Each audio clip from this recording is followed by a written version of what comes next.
Welcome back to Girl Scout Week.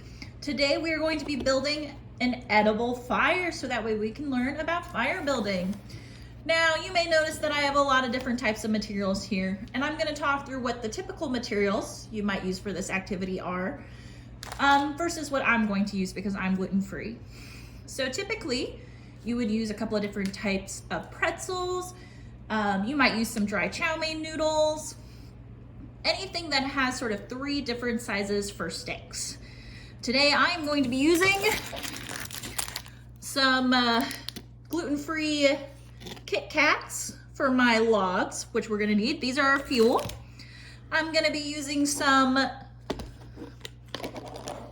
potato sticks, yum, for my tinder, and some spaghetti for my kindling, but I'm gonna take it off before I eat it.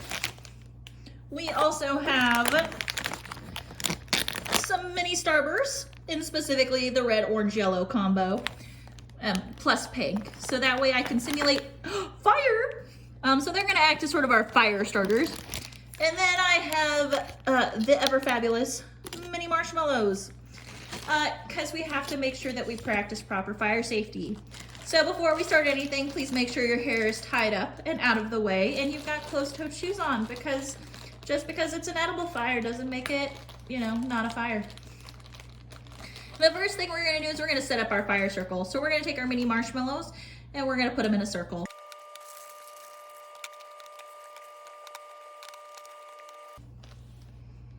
All right, there we go. The next thing we're gonna do is we're gonna start building our fire frame. Now there are a number of different types of frames that you can use to build a fire. Some of them are better for other things than others. So for example, there is one called the A-frame. And that one we're gonna use our fuel, those are our big ones, to make the letter. Here we go, make sure that it's pointed towards the camera. We're gonna use it to make the letter A.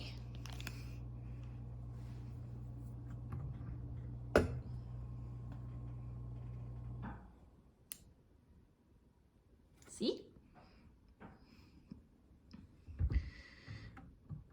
And we're gonna do this because this one is really good for cooking. So what happens is you can make your fire with all the other little pieces right in here, and then the air will come up through here and keep it warm, making it sort of a very concentrated kind of fire. It's good for control and good for cooking.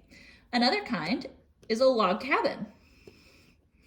So this one, we put 2 logs down as a base, and then we built them up like Lincoln logs. This one is my favorite because I love to build more bonfire type of fires that we use at campfires to sing around. And I think this one is the best one for a campfire sing-along kind of fire.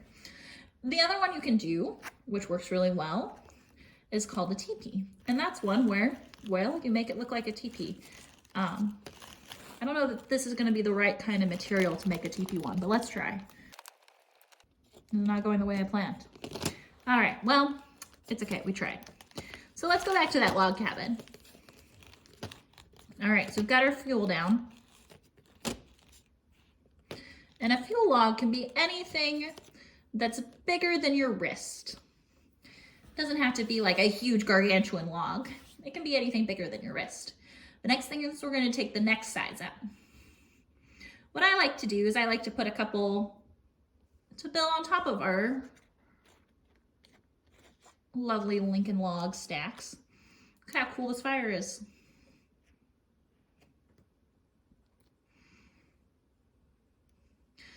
And then I like to sort of scatter them inside. So we're gonna put one here in the middle. The trick with fire is that it doesn't really go anywhere without any connections.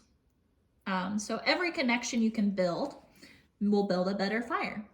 But it's also really important to remember that sort of neat and organized fires, like how this one looks right now, don't always make the best fires, because there's not as many connections as if you sort of made a nest out of everything. So keep in mind that you need to balance the orderly with the chaotic.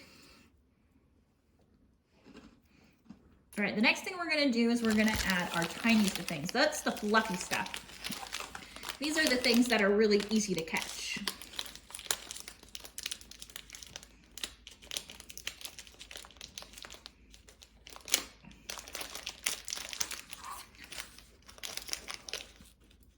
Fires are kind of like us. They can only eat so much at a time. So when we're really, really little, we can't eat solid food. We need something that's really soft and easy to chew. When we get older, then we start getting able to eat things like sandwiches and other stuff like that. And then when we're older, we eat big fancy steaks, you know. So just like our fire, we need to make sure that we have a lot of different types of materials for it to eat. And these ones you kind of, I recommend putting them like in and around and under. Just anywhere you can. Build as many connections as possible.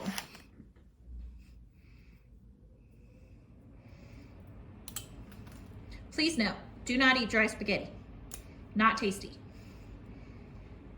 This is purely for demonstration purposes. All right. Now I think it's time for our fire starter.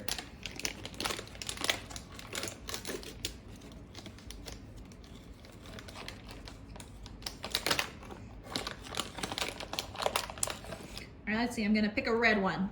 All right, we're gonna place our fire starter right in there. We're gonna light it on fire, and kerchow! Oh no, we have fire! All right, thank you for joining me for this edible demonstration of a fire. Yum. Please enjoy your fires as you see fit.